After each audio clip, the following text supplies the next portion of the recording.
Bienvenue dans le cycle de webinaires de formation Dynamis.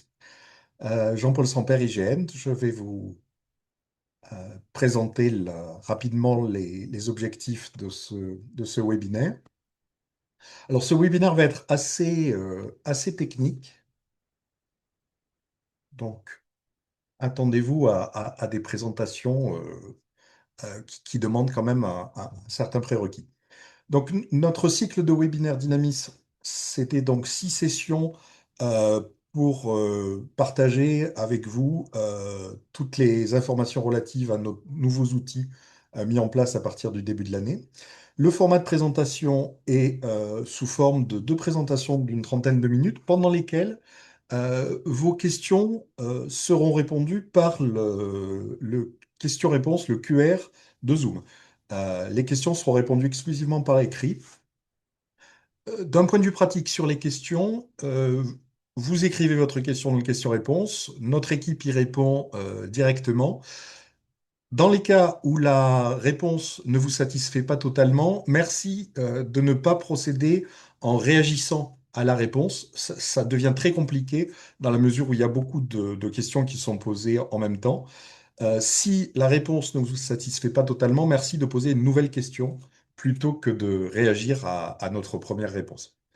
À la fin de ce cycle de webinaire de formation, nous enverrons bien sûr un questionnaire de satisfaction. Cette session est la quatrième, une session sur la manipulation de flux et des API depuis le catalogue de Dynamis.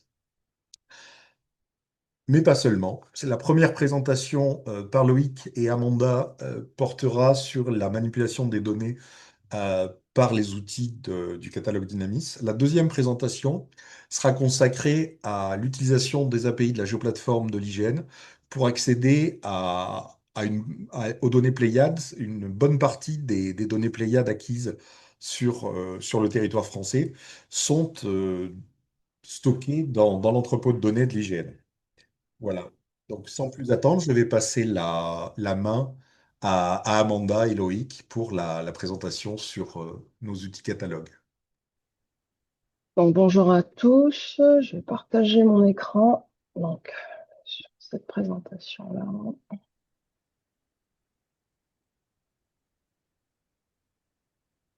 Alors, du coup, dans cette partie du webinaire, on va aborder la question de la manipulation des flux et des API depuis le catalogue Dynamis. Alors, dans le langage, par abus de langage, on va parler de catalogue de dynamisme. Il faut bien avoir en tête qu'en fait, on a plutôt un métacatalogue et on y reviendra un peu plus tard dans la présentation. L'arrivée de la nouvelle plateforme de l'infrastructure de données spatiales en version 2, en fait, emmène deux types de protocoles qui sont recommandés par l'OGC. Le premier, en fait, c'est le format Cloud Optimal GeoTIFF qui est recommandé par l'OGC et qui va permettre en fait une sorte de streaming de la donnée. Il faut vraiment le visualiser comme la possibilité de ne plus télécharger localement les données sur votre machine, mais sur cette possibilité de pouvoir la visualiser directement de votre client QGIS et de pouvoir tout de suite faire des manipulations. Donc en fait, là, on vous a mis un aperçu justement de l'Open Geospatial Consortium qui préconise en fait l'utilisation de ce type de protocole de téléchargement de la donnée, qui va permettre effectivement une lecture efficace des données, même pour des fichiers qui sont volumineux par des requêtes HTTP. Le deuxième protocole en fait qui est mis en place depuis cette IDS-V2 en janvier 2026, c'est la possibilité d'interroger en fait différemment la métadonnée géospatiale au travers du catalogue STAC, qui est en fait une norme d'interrogation et qui va faciliter en fait l'accessibilité de la donnée. Il faut avoir en tête que Dynamis essaie de mettre en place, en tout cas met en place toutes les préconisations pour avoir un accès à la donnée dite FAIR. Donc on est plus dans l'interopérabilité sur la partie STAC là. Et donc à ce moment-là, le catalogue Stack va emmener une nouvelle manière d'aller chercher de la donnée au sein du métacatalogue de Dynamis, puisque finalement, ça va, comment dire, on va avoir en fait une donnée qui va pouvoir être recherchée de différentes manières et on va le voir plus tard au sein de la présentation.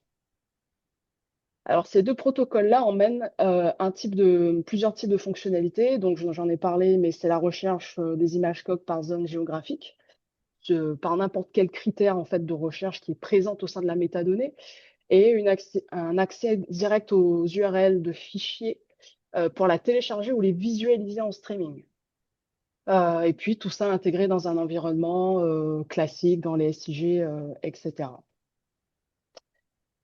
Donc l'API Stack Dynamis, aujourd'hui, on vient sur la question de qu'est-ce qu'un métacatalogue au sein de Dynamis? C'est en fait une plateforme sur laquelle on va aller moissonner nos propres données, on est producteur de la donnée Spot6, Spot7, mais on va aussi aller moissonner d'autres infrastructures providers, donc fournisseurs comme Sysguyane, qui va opérer en fait des données Spot6, Spot7, Pléiade, Pléiade Neo sur l'ensemble de la Guyane et des Caraïbes. Et puis, on va aussi aller moissonner les infrastructures du CNES qui va fournir de la donnée Pléiade, Spot World Heritage et Pléiade World Heritage sur l'ensemble du monde entier. Il faut savoir que la possibilité de signer une URL, en fait, elle est adossée aux produits qui ont un niveau de traitement orthorectification. On va le voir tout à l'heure. Comment les reconnaître ces produits-là. Et cette fonctionnalité de signature de l'URL, en fait, elle est disponible uniquement sur les données qui sont produites par la maison de la télédétection, donc l'ancienne GeoSud, au travers de Spot6, Spot7, mais aussi de Sysguyane au travers des Spot6, Spot7, Pléiade Neo et Pénéo sur la Guyane et les Caraïbes.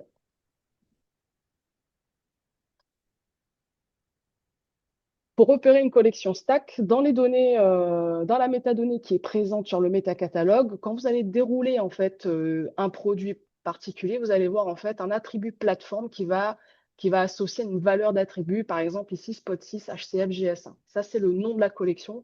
Et ça peut être intéressant d'avoir en tête puisque quand vous allez utiliser euh, l'API le PyStack, par exemple, sur le SIG QGIS, par exemple, vous allez vous allez avoir besoin de cette nommation, on va dire, de ce nom de collection qui va vous permettre d'interroger la donnée à l'intérieur de la collection. Donc là, on visualise un extrait de données pour les Spot6, Spot7, et puis là, ce sera un extrait de données pour les Pléiades Néo, pour les Pléiades qui sont sur le dispositif Sysguyane, donc la Guyane et les Caraïbes.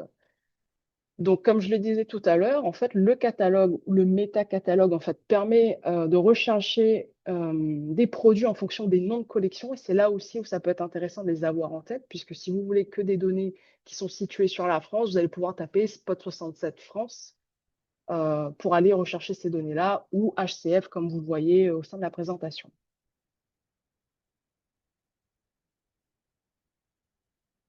Donc, je reprécise, pour la signature d'URL, c'est une fonctionnalité qui est disponible uniquement pour les produits orthorectifiés. C'est une icône qui se matérialise en fait par le petit crayon ici, présente sur la vue en liste, mais également en vue gris. La signature est disponible pour les orthos et il ne faut pas s'étonner effectivement que sur les brutes, la signature d'URL en fait ne soit pas présente. Donc, comment ça se passe pour la signature d'URL? Il faut savoir qu'en fait, il y a une validité en fait sur une URL qui est fixée de 3 heures et qui, pour l'instant, n'est pas modulable. Vous allez simplement cliquer sur les canaux qui vont vous intéresser, donc les multispectrales et les panchromatiques, puis signer les URL et on va faire la démonstration en live de comment l'ouvrir dans QGIS et à partir de ces images-là, qu'est-ce que je peux faire concrètement. Donc moi, je vais vous proposer cette fois-ci une démonstration. Alors, donc, sur le métacatalogue de Dynamis, donc on a ici la visualisation du métacatalogue. On est évidemment sur des fonctionnalités qui va demander en fait une connexion à la plateforme. Une fois que vous êtes là, vous allez par exemple sélectionner les produits Spot6 de la plateforme et visualiser ici dans la partie résultats. Donc on est sur la vue liste ici et vous voyez qu'ici, dans la métadonnée, on remarque bien qu'on ne peut pas signer l'URL, mais c'est parce qu'en fait, dans l'identifiant, le produit est bien en format brut. Il faut se rappeler que les données seules les données ortho sont signables. Et ça, on peut le voir au travers de la présence ici de la signature d'URL et aussi dans l'identification du produit, on est en ortho ici. Donc, pour la démonstration, on va signer l'URL en vue liste. On va simplement cocher l'ensemble des paramètres, l'ensemble des canaux. Ça va vous donner une URL qu'on va pouvoir copier ici. En ouvrant votre logiciel QGIS, vous l'importez normalement comme si vous importez une nouvelle couche raster, sauf que cette fois-ci, en fait, au lieu d'importer le chemin d'accès de votre fichier en local, vous allez simplement entrer l'URL du fichier. Et ça va derrière vous générer en fait le téléchargement de la donnée dans laquelle vous allez pouvoir interagir. Vous allez voir également que dans la partie propriété, vous avez déjà accès aussi à l'ensemble de la métadonnée du fichier. Là, il s'agit de la multispectrale. Et vous avez accès à l'ensemble des bandes. Et typiquement, pour, pour démontrer la capacité de pouvoir faire des calculs en direct du fichier, on va faire un calcul basique d'indice spectral.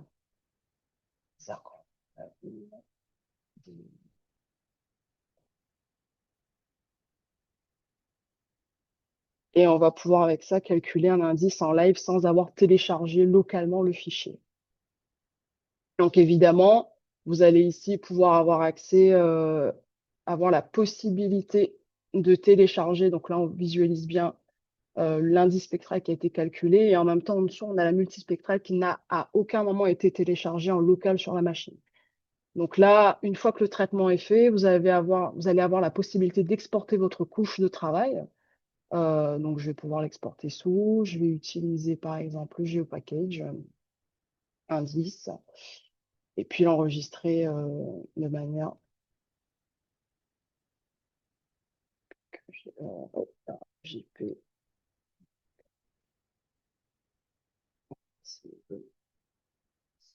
Ah, ah, ok. Donc, je vais arrêter le partage et repartir sur le partage du desktop. Donc, je vais refaire la démonstration puisque l'équipe me signale que vous n'avez pas pu en fait assister à la démonstration sous QGIS. Donc, je vais simplement reprendre là sur la partie catalogue où je vais copier le lien qui est généré par la plateforme de Dynamis. Simplement avec tout ça.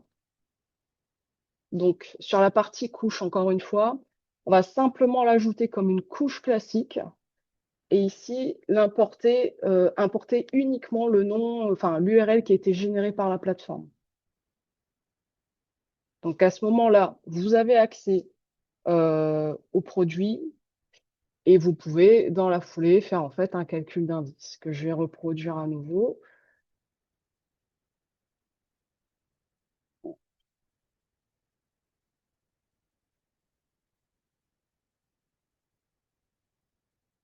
et qui va générer derrière en fait l'indice spectral voulu par vos utilisations. Et puis, encore une fois, c'est des données qui vont pouvoir être exportées classiquement. On va l'appeler indice V2. On va l'apporter en GIF, en TIFF cette fois-ci. Et ça va derrière vous générer en fait un fichier TIFF que vous pourrez sauvegarder sur vos machines. Alors pour la démonstration, donc on a fait la démonstration de la signature d'URL. Moi, je vais redonner la main en fait à Loïc Lozac pour vous présenter l'autre manière de pouvoir utiliser les données. Alors, si ça va bien.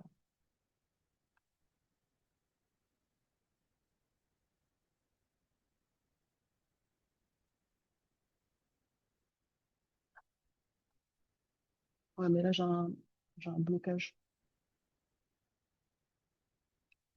Voilà. Bonjour, vous m'entendez? Bon. Oui, c'est bon. Euh, donc oui, continue la présentation. Système partagé. Non, c'est pas ça que je fais.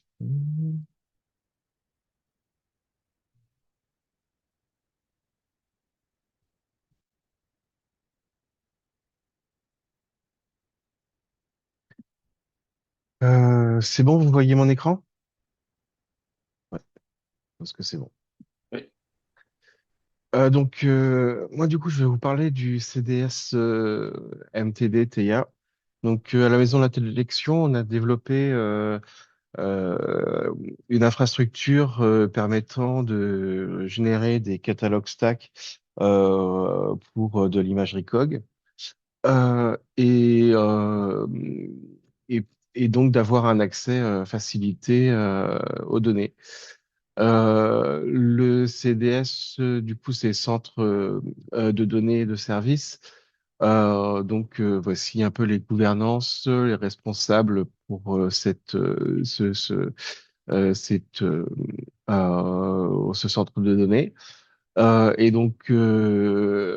a plutôt une expertise scientifique sur les forêts, les sols, l'agriculture, sur les pays du Sud et en expertise technique, le traitement d'images principalement, et d'autres, lidar, drone, apprentissage machine et modélisation physique. À travers le CDS, on diffuse un catalogue d'accès qu'on va regarder tout à l'heure. Et du coup, ça permet de réaliser des activités de production sur des méthodologies qui auraient été validées par les centres d'expertise scientifique du pôle TEIA. Euh, le CDS TEIA, on va pouvoir avoir plusieurs possibilités pour accéder aux données. Donc, soit directement de la visualisation à travers le browser web. On va pouvoir visualiser sur le browser les différents éléments pour chaque collection.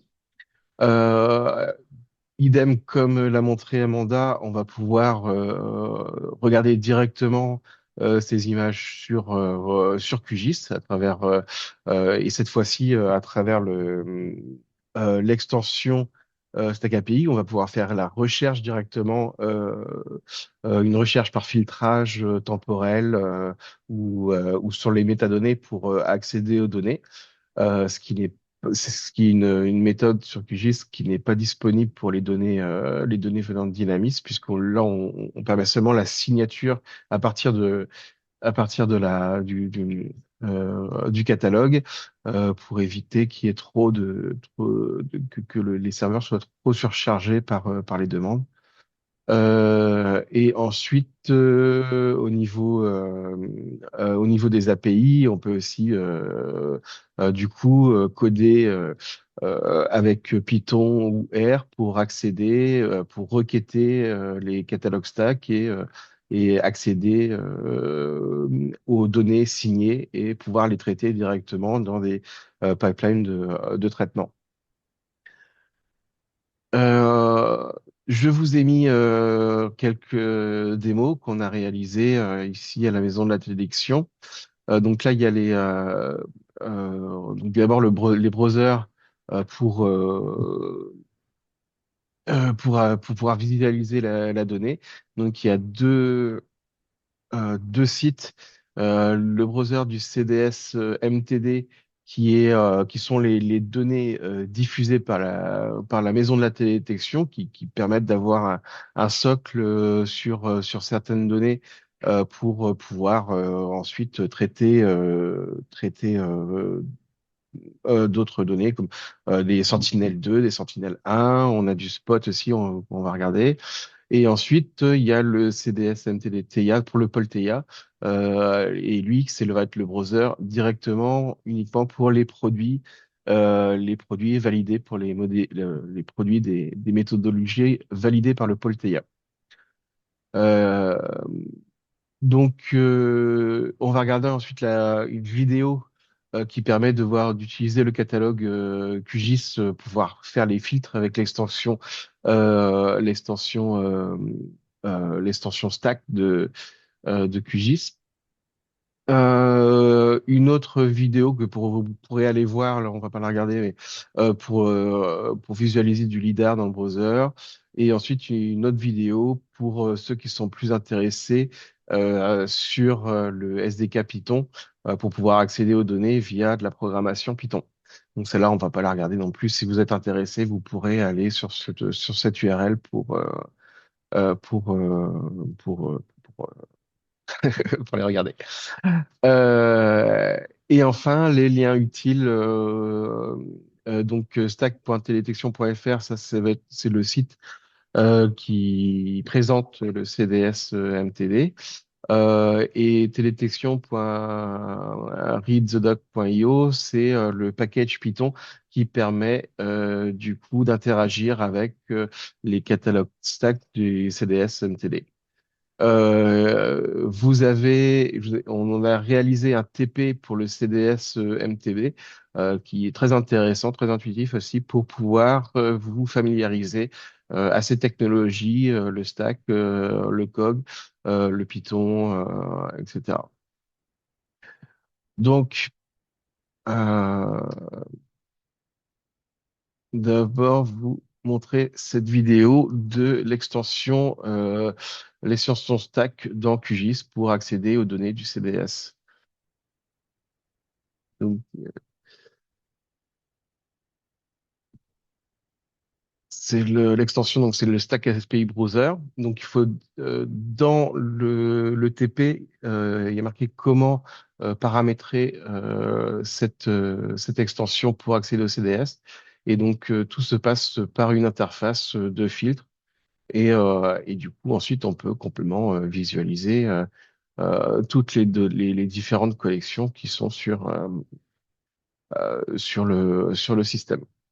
Donc là, il s'agit de la collection FormST qui a été développée par Martin Schwartz sur la hauteur des forêts et attends, on va faire. Ici, là, on va sélectionner du reconfort qui est sur les maladies des forêts, je crois, ou des coupes rases, j'ai un doute, je sais.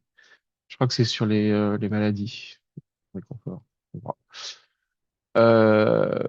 Glyphosate. Voilà, on peut rajouter du coup autant de dates. Là, c'est pour les coupes rases, oui, c'est ça. Et donc, faire tout plein de possibilités après au niveau du SIG avec QGIS pour pouvoir visualiser et filtrer les données.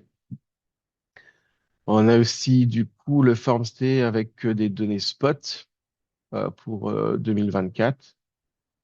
Donc données beaucoup plus précises, donc à mettre 50 de résolution. Voici 50. Euh, Là, c'est la collection Building Footprint à partir des données Spot 6-7, donc qui donne l'emprise au sol des bâtiments. Voilà. Et donc donc les possibilités sont quand même assez intéressantes à travers du code pour pouvoir obtenir de la donnée streamée. Donc ça, c'est le browser pour le CDS MTD. Et donc, vous avez accès à... Là, on commence à avoir quand même pas mal de données. Il y a les anciennes données de TISM aussi, donc du Thermocity, on a des données Spot 6.7 aussi, du coup, qu'on peut accéder. Et donc là, pour l'instant, c'est les données jusqu'à 2023, mais on va bientôt remettre à jour cette collection et la développer un peu mieux. Euh, et accéder directement aux données, quoi. Voilà. Ensuite, ça c'est le site et le tutoriel. QGIS, travaux pratiques. Et donc là, vous aurez la configuration de l'extension où il faut générer une clé. Vous suivez le tutoriel pour générer une clé et ensuite la mettre dans l'API QGIS. Et tout est écrit impeccablement. Il suffit juste de suivre ce tutoriel. Et ensuite, vous pouvez utiliser l'extension pour afficher toutes les données qui sont sur le CDS. Voilà. C'est tout pour moi.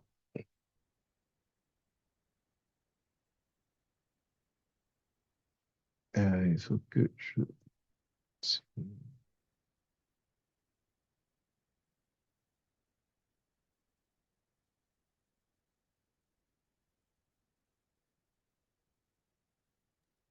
Loïc, Voilà. tu as une question sur J'ai le... une question Ouais, sur t'as encore Dynamis. 7 minutes. Sur Dynamis, j'essaie de copier un lien raster via la signature, mais il ne s'affiche pas du tout sur mes orthophotos. Je comprends bien, pas bien la question. Par exemple, pour la ville de Léon, j'essaie de copier le lien raster via la signature, mais il ne s'affiche pas du tout sur mes orthophotos. Euh, J'avoue que je ne sais pas.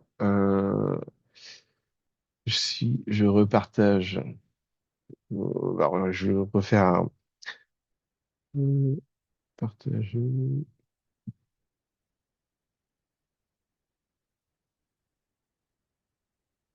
Euh,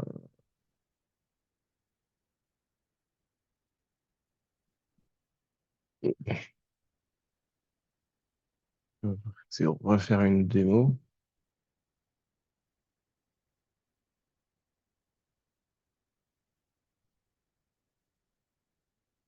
Tac, donc il faut être connecté.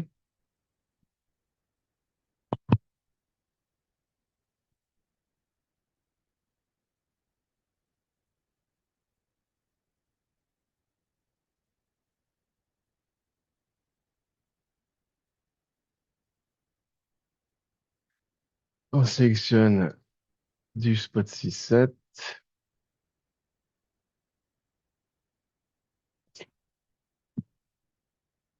On arrive au bout, hein.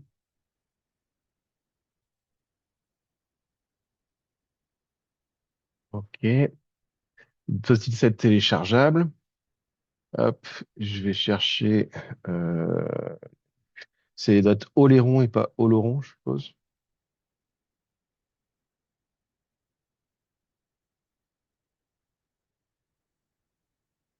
Non, pas Oloron.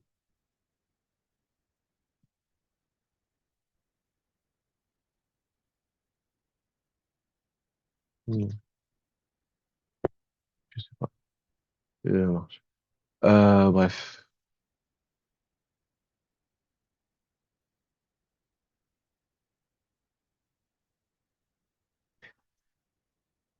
J'ai une connexion un peu limitée à travers le truc là. Ça me.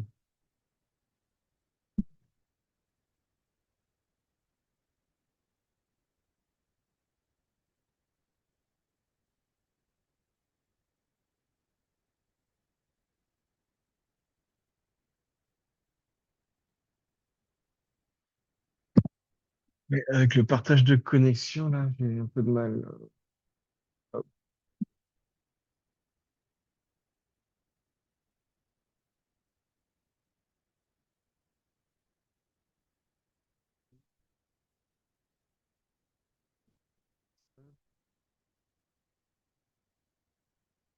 tac,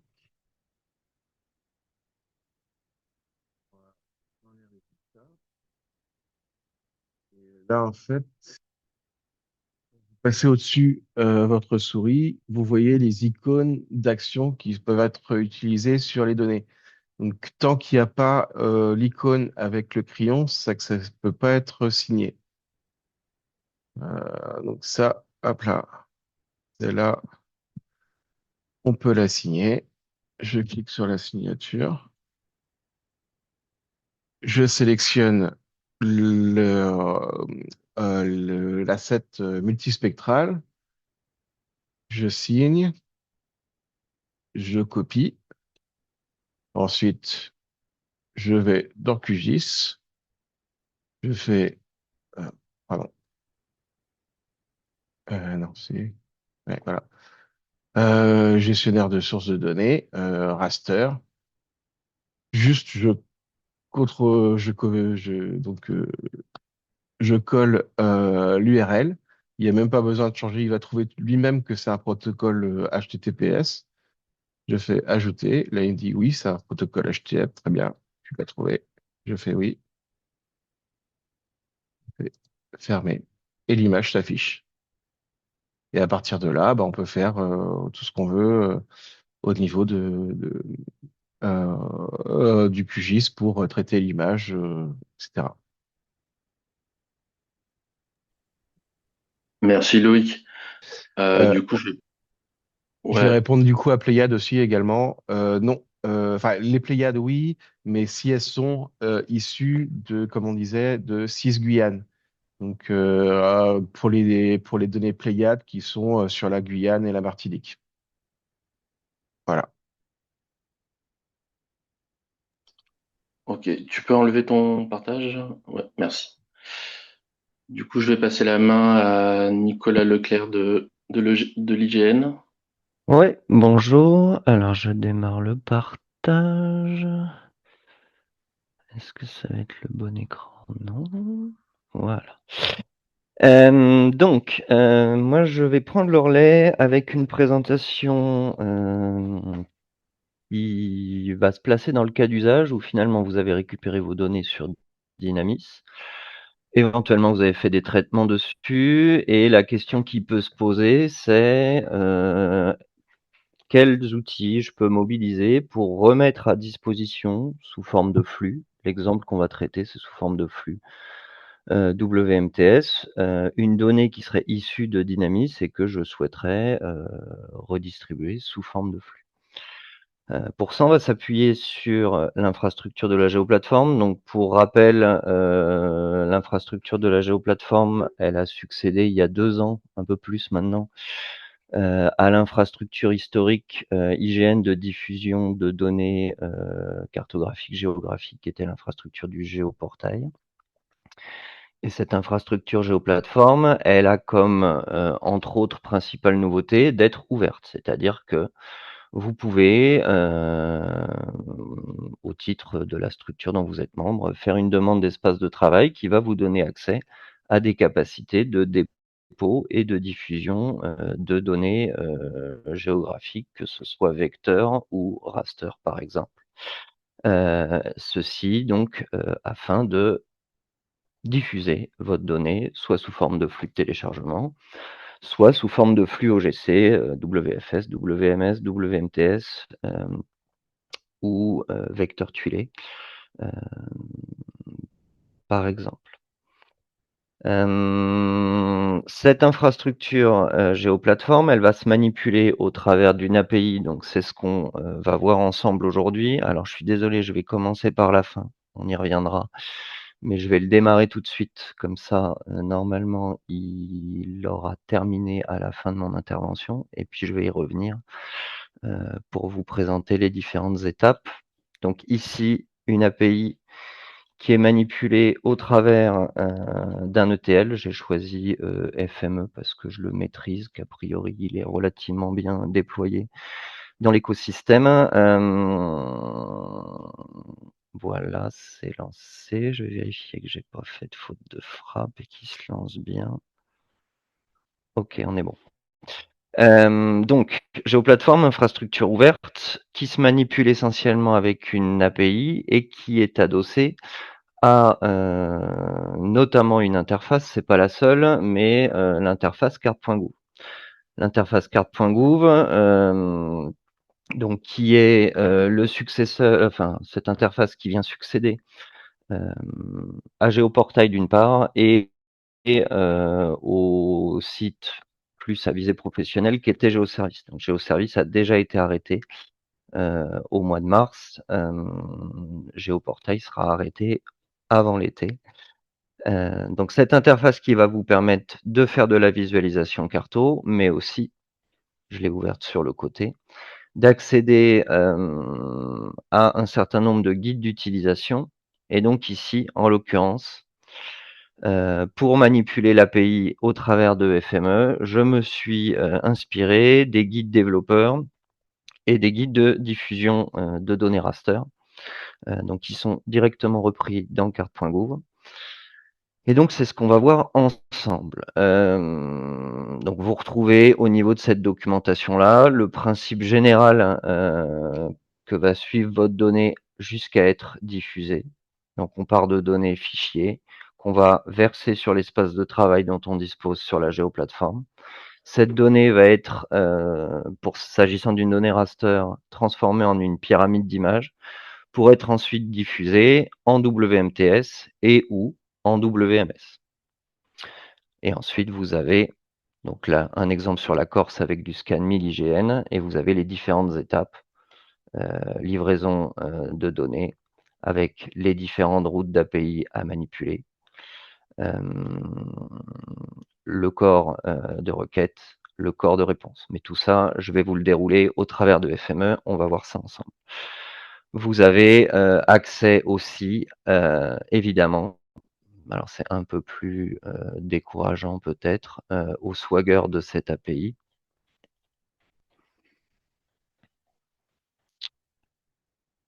D'accord, avec toutes les routes qui sont classées par famille de fonctionnalités, la partie livraison, la partie configuration et publication, qu'on va regarder ensemble plus en détail. Le jeu de données et le scénario, donc j'ai pas fait de traitement particulier, j'ai pris 9 dalles de Pléiade sur Monaco. Donc ça, c'est mes données sources.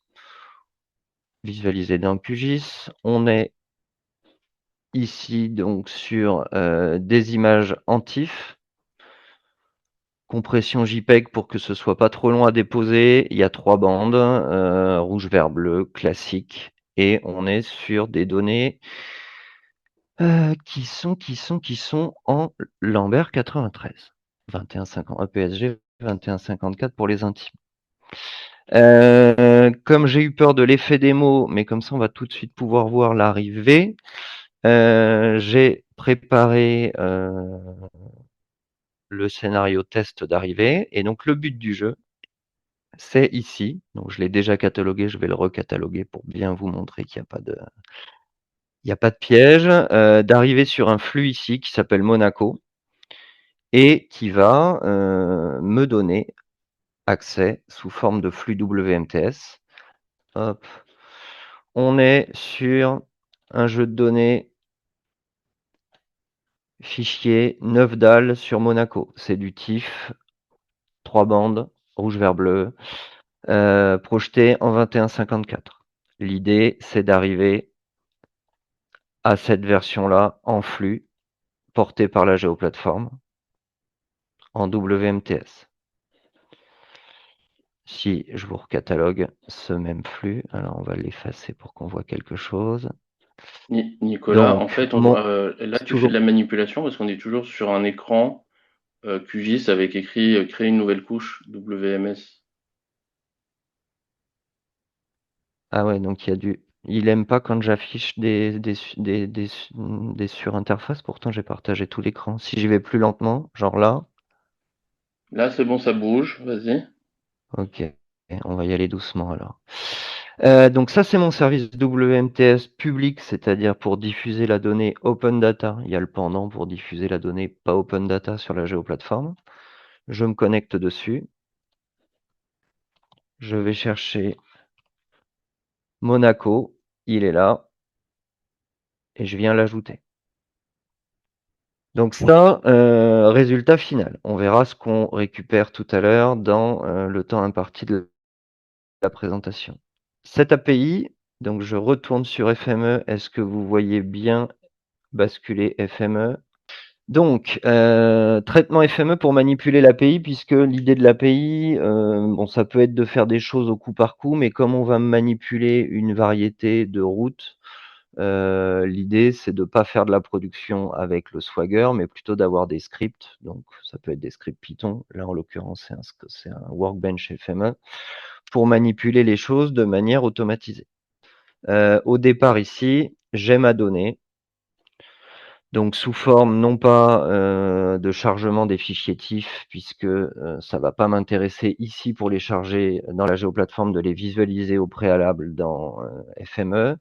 Je me contente juste de récupérer le lien de chacune des dalles vers l'emplacement où elles sont stockées sur mon poste et le nom des fichiers. Je vais faire un certain nombre de transformations sur ces transformers-là. Bon, ça, c'est des choses qui sont propres à ma logique à moi. On va se mettre là. Pourquoi ça a décidé d'être galère comme ça? C'est pas possible.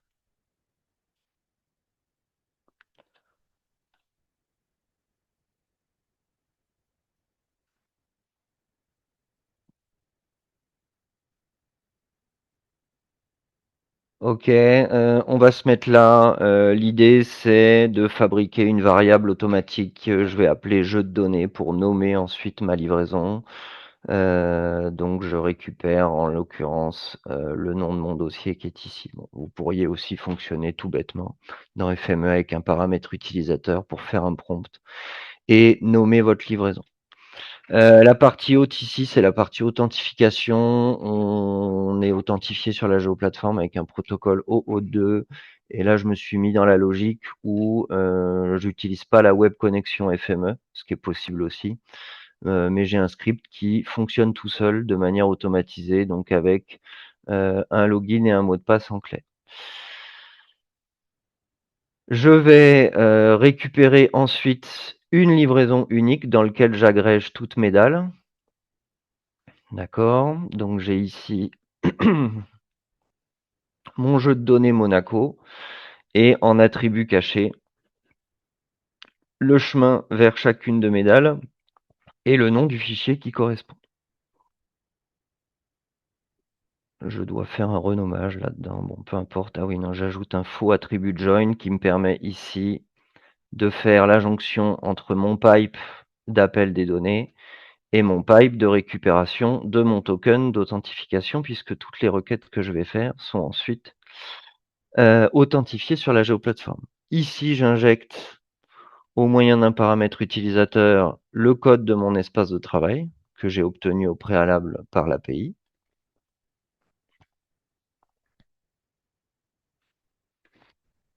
Puis, ensuite, ce que je voulais vous montrer, c'est que tout simplement, ce qu'on a dans la documentation, donc je ne vais pas rejouer avec les écrans vu qu'il n'aime pas trop ça, mais ces différentes routes d'API, je vais les mobiliser ici dans mon ETL avec toujours le même duo, trio de transformers FME.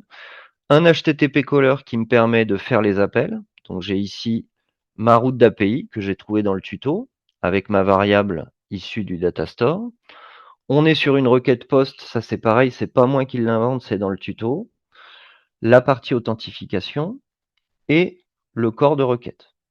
Donc ici, je crée une livraison qui va porter comme nom ma variable jeu data, c'est-à-dire Monaco. Et dans la description, je m'embête pas plus que ça, je reprends Monaco. Je vais lui définir que c'est un type raster puisque je lui envoie des TIFF et que ma donnée source, elle est projetée en 2154. Une fois que j'ai ça, j'envoie la requête. Et dans les requêtes API de la géoplateforme, je récupère toujours du JSON. D'accord. Et l'étape d'après, ça va être de venir extraire de ce JSON-là ce qui va m'intéresser pour la suite. Et en l'occurrence, généralement, ce qui m'intéresse pour la suite, c'est l'identifiant de ce que j'ai créé. Donc, je vais venir ensuite, au moyen d'un transformer qui s'appelle JSON Flattener et qui va venir m'éclater les différents éléments du JSON, récupérer mon underscore ID.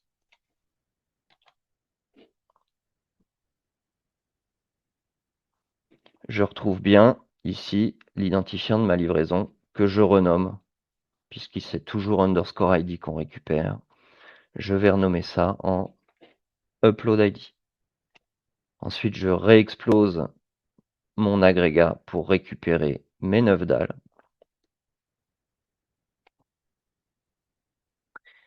D'accord. Et ces dalles-là, je vais alimenter les dalles avec dans la livraison, d'accord, qui est ici.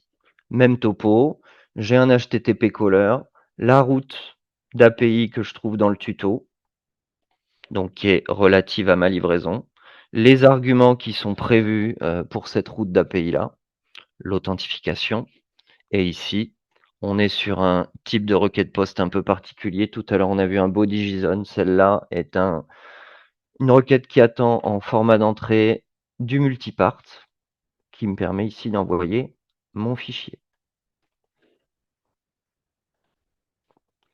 Donc ça, c'est c'est une des deux phases les plus longues. C'est la phase d'envoi qui va dépendre de la qualité de votre bande passante. Là, j'ai des données qui sont exprès légères. Il m'a envoyé mes 9 dalles. Je réagrège pour passer en état livraison, une livraison unique. Et je vais venir fermer ma livraison. Pourquoi il faut que je ferme ma livraison? Puisque c'est le moment où je vais lui dire, en fait, c'est bon, j'ai fini de la remplir avec tous les fichiers que j'avais en entrée, tu peux fermer la livraison. À la fermeture de cette livraison, j'ai la possibilité d'associer cette fermeture à un email. Mon email pour recevoir les notifications mail de fin de traitement de la livraison. Puisqu'en l'occurrence, ce qui va se passer, c'est que la plateforme va venir opérer, alors je vous montre le Python juste après, un certain nombre de vérifications. On va vérifier que les fichiers que j'ai livrés ils sont intègres, que les fichiers que j'ai livrés ils sont d'un type qui peut être lu et traité par la géoplateforme. Donc si c'est du raster, je vais lire du TIFF ou du JPEG 2000. Et que la projection que j'ai déclarée est bien la projection que le système va trouver dans l'entête des fichiers que j'ai livrés. Ici, j'ai du Python puisque la route d'API que je vais devoir mobiliser, je vais devoir l'interroger jusqu'à ce que toutes mes vérifications soient passées. Donc là, j'ai un code Python qui me fait l'appel API. Je ne sais pas si je rentre dans le détail, je verrai s'il y a des questions là-dessus, j'y reviendrai. Et puis j'ai dans le prompt de ma console FME un print de vérification synthétique qui me fait sur les 3 vérifications que j'ai à passer. Donc il y a une vérification dite standard, une vérification dite raster et une vérification antivirus sur les fichiers qui rentrent sur la plateforme. Le nombre de vérifications qui sont passées avec succès et si j'ai une vérification en échec. Donc là, et avec une requête d'interrogation qui va passer toutes les 10 secondes. Donc là, il nous reste plus qu'une vérification sur 3 à passer, qui va être la vérification antivirus. Je pourrais vous montrer ma boîte mail, mais vu qu'il aime pas les écrans, les changements d'appli, on va laisser tomber.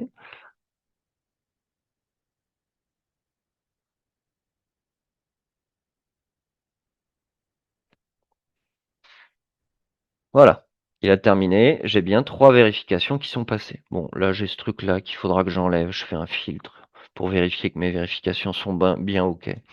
Ça sert pas à grand-chose au sens où j'ai géré directement dans le Python. C'est pas grave. On va le passer quand même.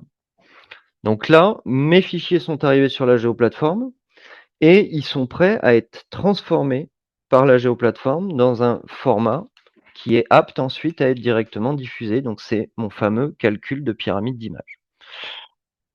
Vous commencez à connaître le HTTP caller pour appeler la route d'API, le flattener pour récupérer l'identifiant du traitement, un renamer pour pas se perdre dans les ID et le lancement de l'exécution. Donc là, rapidement, sur l'exécution, qu'est-ce qu'on va lui demander? On fait appel à un traitement. Ces traitements, ils sont associés à mon espace de travail. Ils sont aussi référencés dans les tutos. Je vais prendre en entrée ma livraison. Et en sortie, je vais lui générer ce qu'on appelle sur la géoplateforme une stored data. C'est la donnée pérenne. C'est-à-dire qu'une fois que la stored data est générée, ma livraison ne sert plus à rien. Je peux la retirer.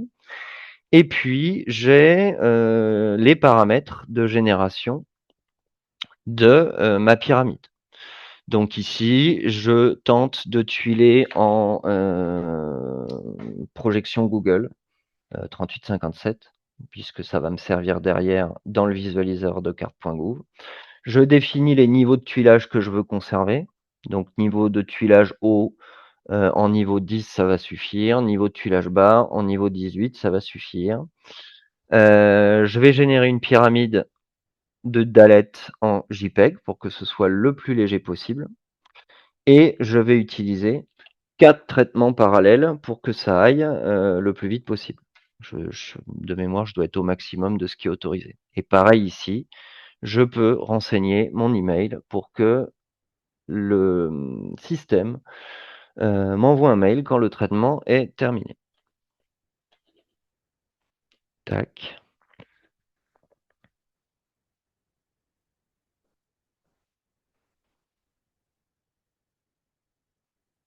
Je récupère mon ID. Je le renomme en ID d'exécution pour pas confondre avec l'ID de livraison ou d'autre chose. Et elle est là. Et je vais relancer la requête qui permet à l'orchestrateur de traitement de prendre en charge ma demande.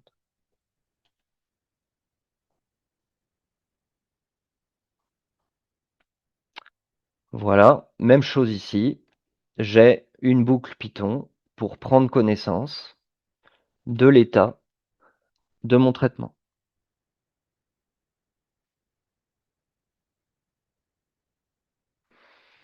Donc là, évidemment, pareil, le temps de génération de la pyramide est dépendant du volume de données que vous avez en entrée, du nombre de cœurs de traitement que vous allez mettre en parallèle, et des complexités éventuelles que vous allez lui demander. Ici, on ajoute une petite complexité avec la redirection.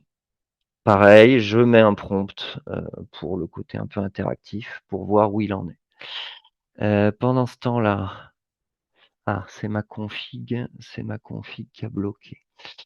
Donc, c'est pas grave. Quelle heure il est? 55. Oui, je vais m'avancer du coup.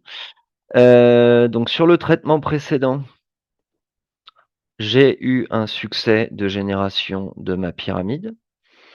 Je vais récupérer cette fois-ci l'identifiant de la stored data résultante. Je vais taguer cette stored data. On verra à quoi ça sert. Donc ici, je vais lui donner un tag nom de fiche et un tag de producteur. Et puis, on l'a dit, comme ma stored data a été générée, j'ai supprimé ma livraison en entrée.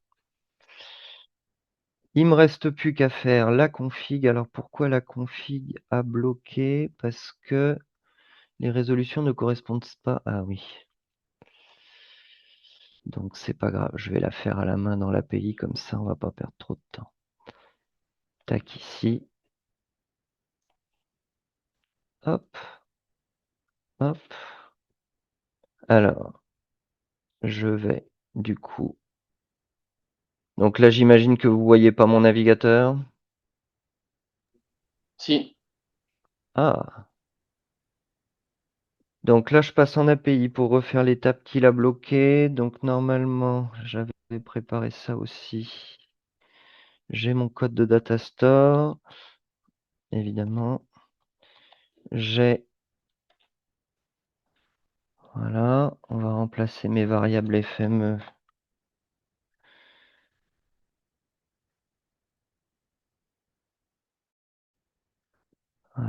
Voilà, on est sur ici. Toujours pareil, c'est Monaco. Monaco. Et effectivement, le bottom level est à 18. Le top level est à 10. Je récupère ici, je claque mon identifiant de stored data.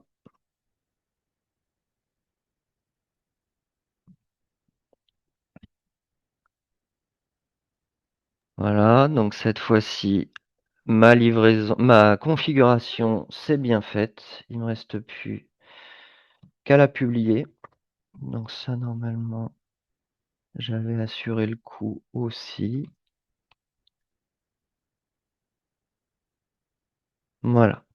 Ce qu'on va faire pour Là, aller on au voit plus. bout, je vais donc du coup...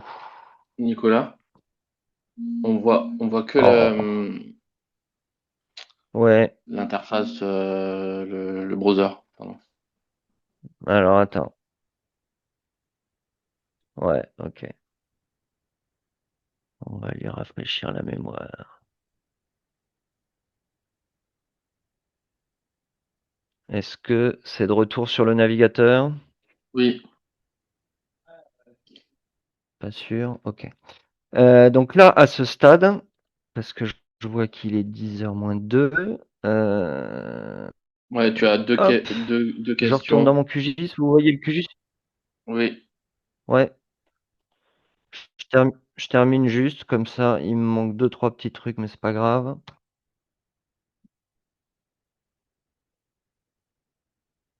J'ai un deuxième Monaco, le Monaco live que je viens de faire avec vous. Et évidemment, comme j'ai reprojeté, ça tord un peu l'image, mais c'est bien pour vous montrer que c'est un petit peu différent de ce qu'on a fait, de ce que j'avais préparé, mais j'ai bien mon résultat final. Je vais prendre les questions. Alors, doit-on passer uniquement par FME? Non, là je vous montre FME parce que c'est un outil qui est généralement bien déployé chez les géomaticiens, géomaticiennes. On peut faire un script Python complètement à la main. Est-ce que j'en ai un pas trop loin? Oui, j'en ai un pas trop loin. Voilà, ça c'est un script Python qui va fonctionner très bien pour faire ce qu'on on le vient de voit pas faire. le script Ah! Python. Au Désolé. secours! Non, non, c'est moi, je sais pas pourquoi ça fait ça. Voilà, là je vous l'ai mis dans Notepad. Oui, c'est bon. D'accord, donc après c'est du Python, hein, forcément c'est un peu moins graphique.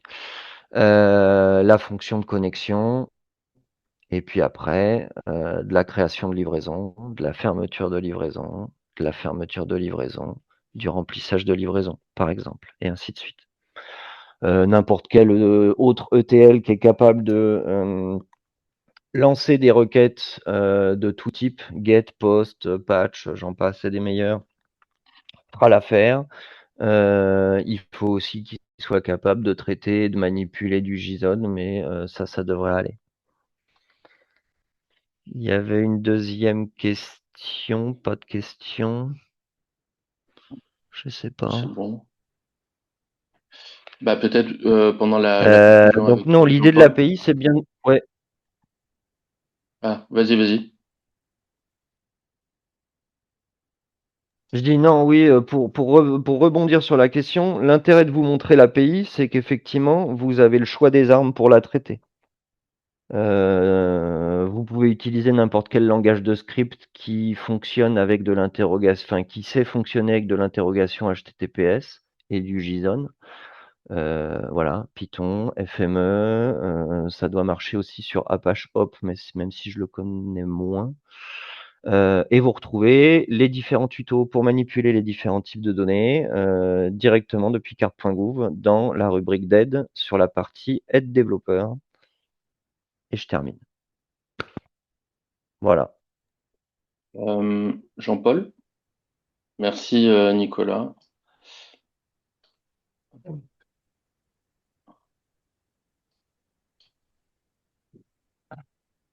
Jean-Paul, on t'entend Oui, pas. Ah, oui, c'est bon. est-ce que j'ai réactivé le micro? Oui, c'est bon. Voilà. Je vous remercie effectivement de votre attention. Donc, juste un complément, effectivement, les outils permettent beaucoup de manipulation et d'échanges entre utilisateurs. Bien évidemment, tout se fait dans le respect des licences des images et notamment les restrictions sur Pléiade qui sont plus fortes que pour Spot. Et bien évidemment, même si les outils sont extrêmement ouverts, la diffusion Pléiade est strictement restreinte aux adhérents de Dynamism. Cela étant dit, une petite précision sur les prochains rendez-vous. Nous avons été obligés de décaler euh, le prochain webinaire du 17 septembre. On vous communiquera la nouvelle date dès que possible. Bon, c'est un report pas inquiétant. avec simplement un petit décalage de l'ouverture opérationnelle de CO3D. Le 15 octobre, en revanche, est toujours prévu avec le webinaire sur les données THRS complémentaires que l'on va pouvoir progressivement mettre en place dans Dynamis. Et donc, merci donc d'avoir participé à ce webinaire. Restez en contact avec nous. Les présentations et l'enregistrement du webinaire seront prochainement publiés sur notre site Dynamis. Merci à tous.